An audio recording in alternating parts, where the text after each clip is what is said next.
శ్రీ గురు రాఘవేంద్ర స్వామి నమః. ఈరోజు మన యాత్రలో రెండవ రోజు ఉదయాన్నే ప్రాతకాలం బ్రహ్మముహూర్తంలో శ్రీ తుంగభద్ర నది స్థానాన్ని ఆచరింపజేసి మనం ఈరోజు మంత్రాలయాన్ని కూడా దర్శించుకోవడం జరిగింది. ఈ యొక్క మంత్రాలయంలో స్వామివారు అద్భుతంగా మనకి దర్శనం ఇచ్చారు. ఈరోజు ఉదయాన్నే అభిషేక దర్శనం కూడా అయింది మనకి.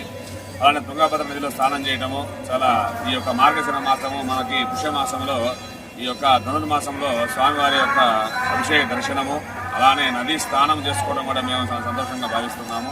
అలానే ఇక్కడ చాలా డెవలప్మెంట్ కూడా కనిపిస్తుంది, అభివృద్ధి. నేను ఒక 10 సంవత్సరాల క్రితం రావడం జరిగింది, మళ్ళీ ఇప్పుడు రావడం జరిగింది.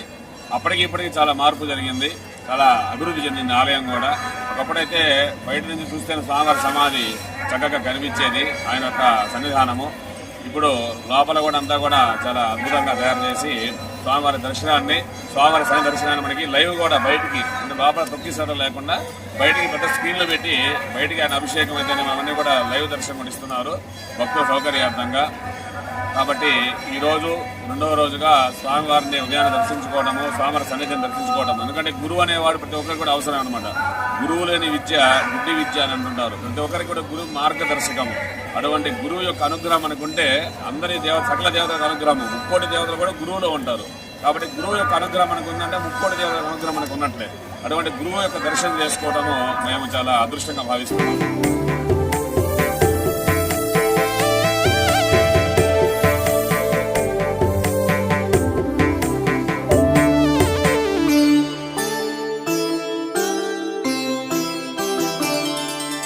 మంత్రాలయము మహిమాలయము రాఘవేంద్రుని బృందావనము.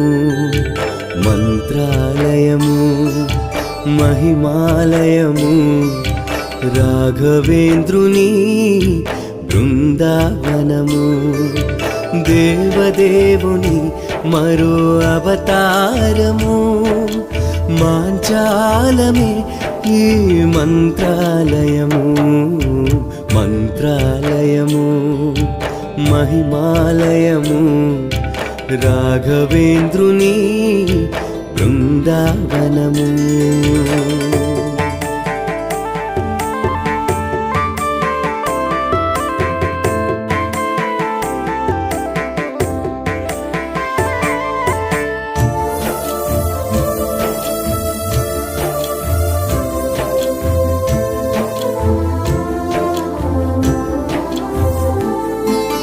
దుర్గమ్మ ఒడిలో పదిలంగ ఒదిగి,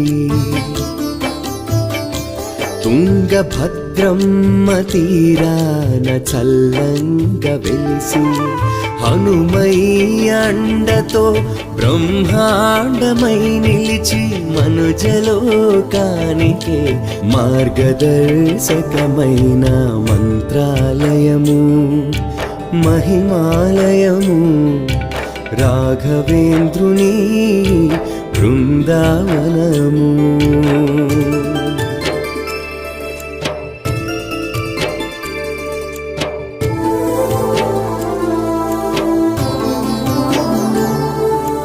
గంధచందనాల ద్వాదశనామాల దండకమండముల పాదుకాదారి,